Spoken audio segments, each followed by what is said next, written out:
કર્મફળ તો ભોગવવું જ પડે। જય શ્રી કૃષ્ણ મિત્રો, રાધે રાધે। સ્વાગત છે તમારું એક નવા જ વિડીયોમાં। તો આવી ગયા સવી તમારા માટે એક નવો જ વિડીયો લઈને। વિડીયો ગમે તો લાઇક કરજો, શેર કરજો અને તમે પણ ઈચ્છતા હોય માતા લક્ષ્મીના આશીર્વાદ તમારા ઉપર પણ બન્યા રહે તો કમેન્ટ બોક્સમાં જય લક્ષ્મી માતા લખવાનું ભૂલશો નહીં। અને હા, મારી ચેનલ પર નવા હોવ તો અમારી ચેનલ શ્રેષ્ઠ વાતોને સબસ્ક્રાઇબ કરજો। અને હવે વિડીયોની શરૂઆત કરીએ। જરા પણ મોડું કર્યા વિના કર્મફળ તો ભોગવવું જ પડે। કર્મનું ફળ મેળવતા વાર લાગતી હોવાના કારણે સત્કર્મ કરવાના ઉત્સાહમાં ઘટાડો થઈ રહ્યો છે અને દુષ્કર્મો તરફ લોકો વળે છે।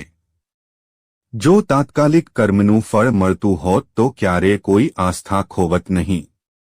ચોરના હાથે લકવો થાત, જુઠ્ઠાની જીભ બોલવામાં અસમર્થ થઈ જાત, કુદૃષ્ટિ કરનારા આંધળા થઈ જાત, ખરાબ રસ્તે જનારાની શકિત જતી રહેત, ષડયંત્ર કરનારા પોતાની સ્મરણ શકિત ખોઈ બેસત, ઉદ્દંડતા કરનાર પર ક્ષય જેવા અસાધ્ય રોગો હુમલો કરત, તો પછી ખરાબ કાર્ય કરવાનું સાહસ કોઈ કરત નહીં।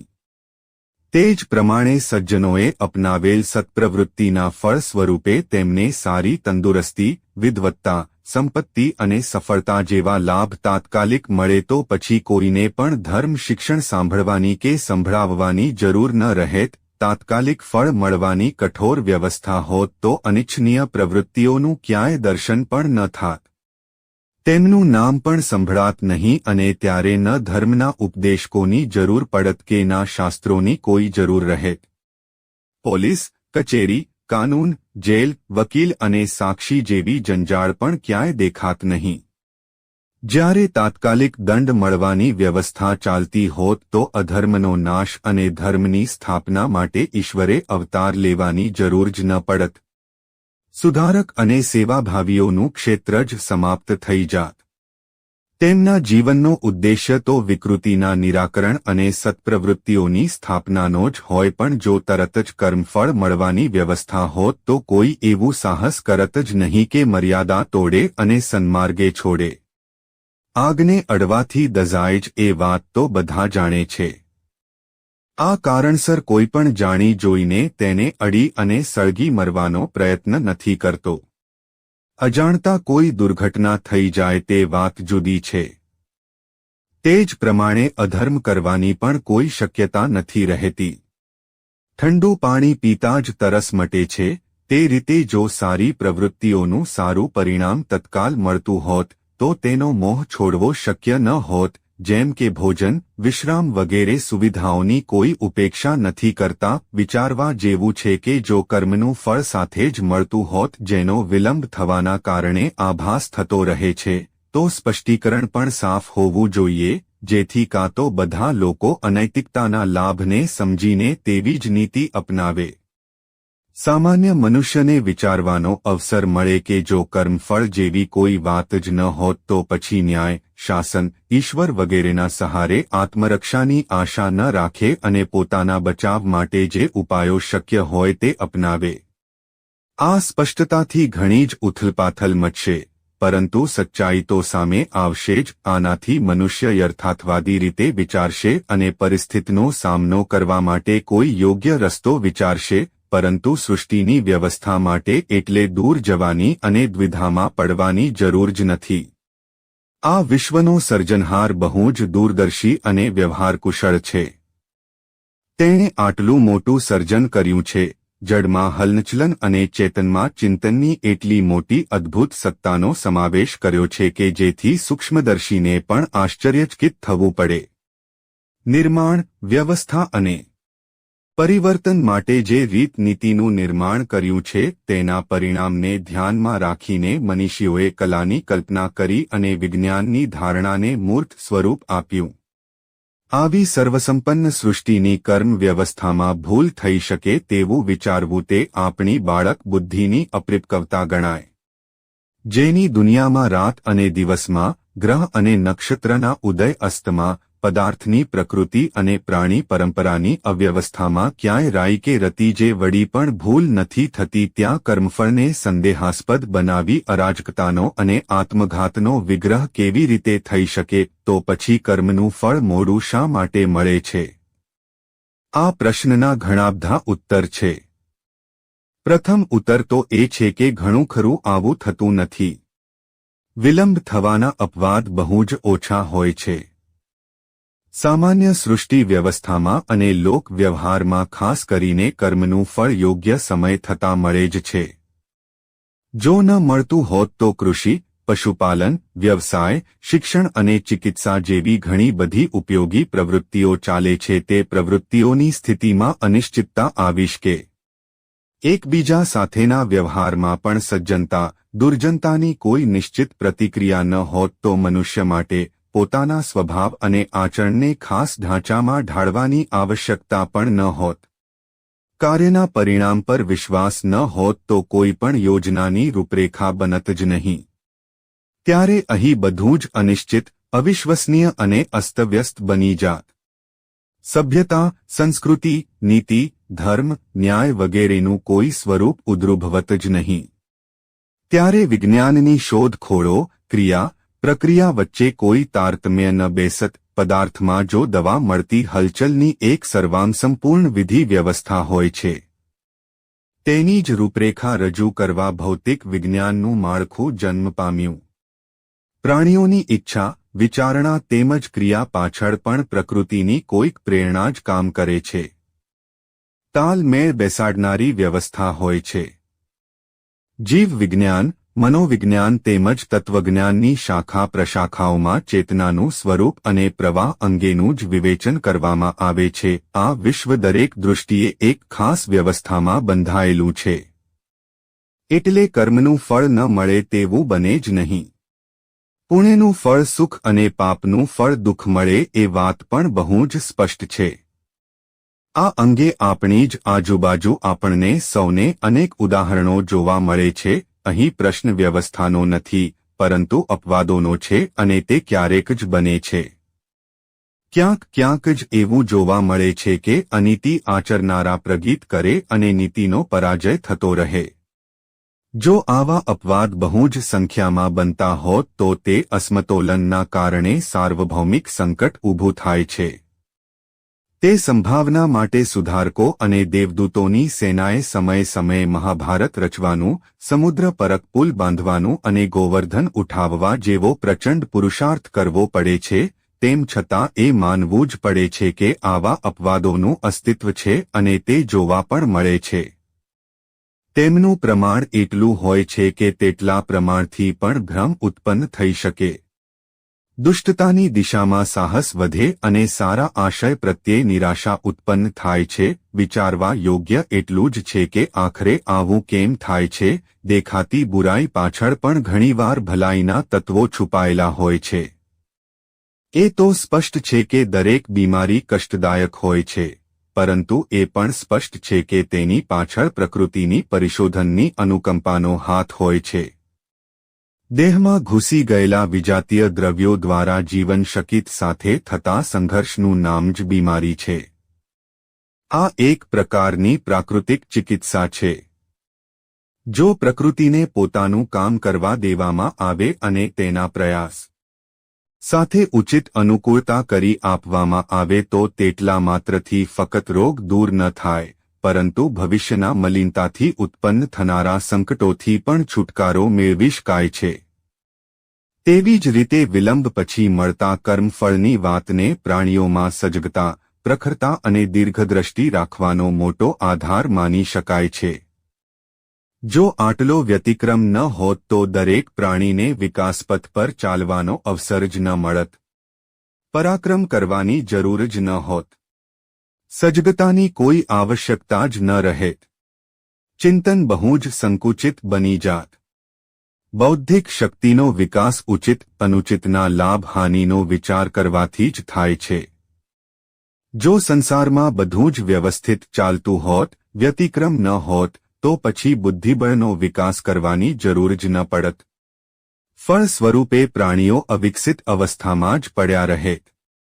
દુષ્કર્મના ખરાબ પરિણામનો ભય અને સત્કર્મના સારા પરિણામનો લોભ જ એવો છે જે પ્રાણીને પ્રગતિના માર્ગે આગળ કરી વિકાસની વર્તમાન સીમા સુધી ખેંચી લાવ્યો છે. પ્રતિકૂળતા અને વિપત્તિઓનો ભય પણ પ્રગતિનો તેટલો જ મોટો આધાર છે જેટલો કે સર્જન પ્રયોજનમાં સંલગ્ન રહેવાથી મળતા લાભનું પ્રલોભન છે. જે રીતે અનાસ્થા દ્વારા આતંકવાદી પ્રવૃત્તિઓ અપનાવવાનું પ્રોત્સાહન મળે છે, તે જ પ્રમાણે તે અનૌચિત્યનો નાશ કરવા માટે દેવમાનવોને વધુ પ્રખરતા પેદા કરવાની, સંગઠિત થવાની અને અનાચાર સામે ઝઝૂમવાની અંત પ્રેરણા મળે છે. આ પ્રયત્નોના ફળ સ્વરૂપે માત્ર સત્પ્રવૃત્તિઓની માત્રા અને સજ્જનોની સંખ્યા નથી વધતી, પરંતુ શૌર્ય, સાહસ, ત્યાગ અને બલિદાનમાં પણ વૃદ્ધિ થાય છે, જે માણસાઈની શાલીનતાના પક્ષને મજબૂત બનાવે છે અને શાલીનતાના પક્ષને મજબૂત બનાવે છે અને સર્વતોમુખી પ્રગતિના અનેક આધાર ઊભા કરે છે. ભૂકંપ, રોગચાળો, દુકાળ, યુદ્ધ, અતિવૃષ્ટિ વગેરેના કારણે જે નુકસાન અસંખ્ય લોકોને થાય છે તે સૌ જાણે છે, પરંતુ સામા પક્ષે તે પણ વિચારવા યોગ્ય છે કે તે સંકટોના કારણે અનેકોમાં કરુણા જાગે છે, સેવા વૃત્તિ જાગે છે અને પરમાર્થમાં લાગી જવાની ભાવનાત્મક સ્પર્ધામાં પણ વધારો થાય છે. આને કહેવાય છે બુરાઈની પાછળ ભલાઈનું દેખાવું. કર્મફળ મોડું મળવાના અપવાદથી થતા નુકસાનનો ઇનકાર કરી ન શકાય. તેનાથી અનાસ્થા ઉત્પન્ન થાય છે અને ચારિત્ર્ય સંકટ ઊભું થાય છે. તેમ છતાં તેનું કોઈ પણ સ્વરૂપે અસ્તિત્વ રહે તે તેના સૂક્ષ્મ કારણોસર સૃષ્ટિએ આવશ્યક માન્યું. ફળ સ્વરૂપે તેનું અસ્તિત્વ નિયતિ ક્રમમાં ટકી રહ્યું છે. સામાન્ય રીતે આ વિલંબવાળી પરંપરા પણ પોતાની નિયત વ્યવસ્થાનો એક સામાન્ય ક્રમ છે. સમજદાર લોકો ધૈર્યપૂર્વક તેની પ્રતીક્ષા કરે છે અને વિલંબ થવાની વાતને સ્વાભાવિક સમજી અધીર થતા નથી, પરંતુ કર્મફળ મળવામાં થોડોક વિલંબ થતો જોઈને મનુષ્ય કેમ ધીરજ ખોઈ બેસે છે અને આસ્થા ખોવાના સંકટમાં કોણ જાણે શા માટે ફસાય છે. આજનું દૂધ કાલે દહીં બને છે. અત્યારે વાવેલ બીજ ઘણા મહિના પછી પાકે છે. રોપેલો છોડ વૃક્ષ બનાવવામાં અને ફલિત થવામાં ઘણા વર્ષનો સમય લેતા હોય છે. વ્યાયામ શાળામાં પ્રવેશ કરવા અને પહેલવાન બનવા દરમિયાન લાંબો સમયગાળો હોય છે. વિદ્યાર્થીએ પાઠશાળામાં પ્રવેશ પામ્યા પછી સ્નાતક બનવાની સફળતા પામવા વર્ષો સુધી અધ્યયન કરવું પડે છે. કારખાનું ઊભું કરવાથી માંડીને લાભ મળવાની પ્રક્રિયા વચ્ચે સમયનો ગાળો ઘણો મોટો હોય છે. જો દરેક મોટું કામ સમય માગતું હોય તો કર્મફળ મળવામાં થોડો વિલંબ થતો જોઈને ધીરજ ખોઈ બેસવી અને એમ માની લેવું કે તાત્કાલિક પરિણામ ન મળ્યું તેથી ક્યારે મળશે જ નહીં તે બાળક બુદ્ધિનું પ્રતીક છે. બાળક કમાતું નથી, ઉલટાનું સેવા અને ખર્ચ કરાવે છે, તો એમ સમજવું યોગ્ય નથી કે તે જિંદગીભર સેવા જ કરાવશે અને ક્યારે કમાવા લાયક અને ઘરની જવાબદારી સંભાળવા યોગ્ય નહીં બની શકે. સાધના શરૂ કરવાથી માંડીને સિદ્ધિ પામતા સુધી સમય લાગે છે. યાત્રા શરૂ થયાના દિવસે જ લક્ષ્ય સુધી કોણ પહોંચે છે. લાંબી મંજિલ પૂરી કરવામાં સમય તો લાગે જ છે. કોર્ટમાં કેસ દાખલ થાય પછી ફેંસલો આવવા સુધીમાં કોર્ટ ઘણા જ દિવસ લગાડતી હોય છે. કર્મફળ મળતા જો વિલંબ થાય તો સમજદાર મનુષ્ય એવો વિશ્વાસ પણ રાખવો જોઈએ કે આ સુનિશ્ચિત સૃષ્ટિ વ્યવસ્થામાં જે વાવીશું તે જ લીણીશું. સ્વર્ગ નર્ક, દુર્ગતિસ્તગતિ, મરણોત્તર જીવન, પુનર્જન્મ વગેરેમાં મનુષ્યને મળનાર સુખદુઃખ તે સિદ્ધ કરે છે કે થોડા સમય પહેલા કરેલ કર્મ સમય અનુસાર પરિપક્વ થયા પછી જ ફળ આપે છે. સમાજની સુવ્યવસ્થાનો આધાર એ બાબત પર છે કે મનુષ્યો વચ્ચે આપસમાં સદ્ભાવના અને સહકારના સૂત્રો સુદૃઢ રહે. સામૂહિક પ્રગતિના પથ પર ચાલવાનું અને સુખશાંતિની પરિસ્થિતિ ટકાવી રાખવાનું આ જ વાતાવરણમાં શક્ય બને છે. સમાજ વ્યક્તિઓનો સમૂહ છે. વ્યક્તિઓ સારી રહેશે તો તેમનાથી બનેલો સમુદાય પણ સમુન્નત અને વિકસિત દેખાશે. વ્યક્તિએ સજ્જન અને સુસંસ્કારી બની રહેવા માટે કર્મફળની સુનિશ્ચિતતાનું તત્વદર્શન દરેકની આસ્થાઓમાં ઊંડે સુધી સ્થાપિત કરવું જોઈએ. કર્મફળના સમર્થનમાં હજારો તર્ક, તથ્ય અને પ્રમાણ મોજૂદ છે, પરંતુ તેમાં એકમાત્ર ખામી રહેલી હોય છે કે અપવાદ સ્વરૂપે ઘણી વખત સારા કર્મોનું સારું પરિણામ અને ખરાબ કર્મોનું ખરાબ પરિણામ મળવામાં વિલંબ થઈ જાય છે. આ વિલંબમાં જ ટૂંકી બુદ્ધિવાળો લોકો પોતાનું ધૈર્ય ખોઈ બેસે છે અને આસ્થા વગરના બની જાય છે. આને બાળ બુદ્ધિની ક્ષુદ્રતા અને વિવેકહીનતાનો અભિશાપ જ કહી શકાય. આ ઉતાવળ જીવનની દિશાધારાને અવળા માર્ગે વાળવાનું ખાસ કારણ બનતી જોવામાં આવે છે. તેથી આ મન સ્થિતિની શાસ્ત્રકારોએ તીવ્ર નિંદા કરી છે. નાસ્તિકતાનો સામાન્ય અર્થ ઈશ્વરને ન માનવું એવો કરવામાં આવે છે અને કોઈને નાસ્તિક કહેવું એટલે તેની સહાયતા પર લાંછન લગાડવું એમ સમજવામાં આવે છે. ઈશ્વરને માનવા કે ન માનવાથી તેના અનુદાનમાં કોઈ ફરક નથી પડતો.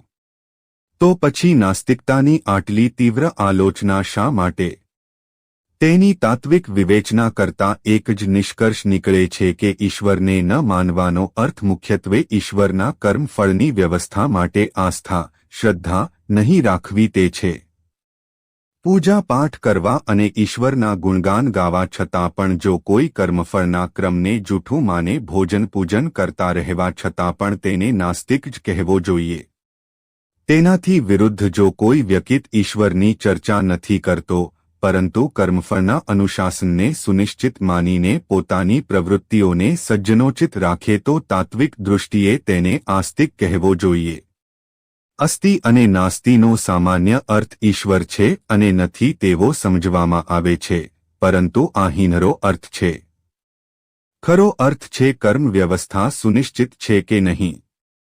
આસ્તિક તે છે જે કર્મફળની ચોક્કસ ઈશ્વરીય વ્યવસ્થા પર વિશ્વાસ કરી પોતાનું હિત અને અહિત નિશ્ચિત કરે છે.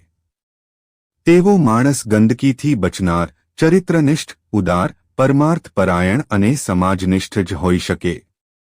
પાપથી બચીને દુઃખોમાંથી છૂટવા અને પુણ્ય અપનાવી સુખી બનવાનો આ જ રાજમાર્ગ છે. સ્વર્ગ નરકની સ્વયં સંચાલિત પ્રક્રિયાને સમજી લેવાથી પોતાના હવે પછીના કર્મોને પુણ્ય, પવિત્ર, સત અને શ્રેષ્ઠ બનાવવાની સ્પષ્ટ પ્રેરણા પ્રાપ્ત થાય છે. આ તમામ માહિતી જનહિતને ધ્યાનમાં રાખીને આપવામાં આવી રહી છે. તમારી આસ્થા અને જ્યોતિષ અને ધર્મના ઉપાયો અને સલાહ અજમાવો. વિડિયો હેતુ ફક્ત તમને વધુ સારી સલાહ આપવાનો છે. અમે આ સંબંધમાં કોઈ પણ પ્રકારના દાવા કરતા નથી. મિત્રો, જો તમને વિડિયો પસંદ આવ્યો હોય તો લાઇક કરજો, શેર કરજો અને નવા હોય તો અમારી ચેનલ શ્રેષ્ઠ વાતોને સબસ્ક્રાઇબ કરી દેજો. આભાર. જય શ્રી કૃષ્ણ.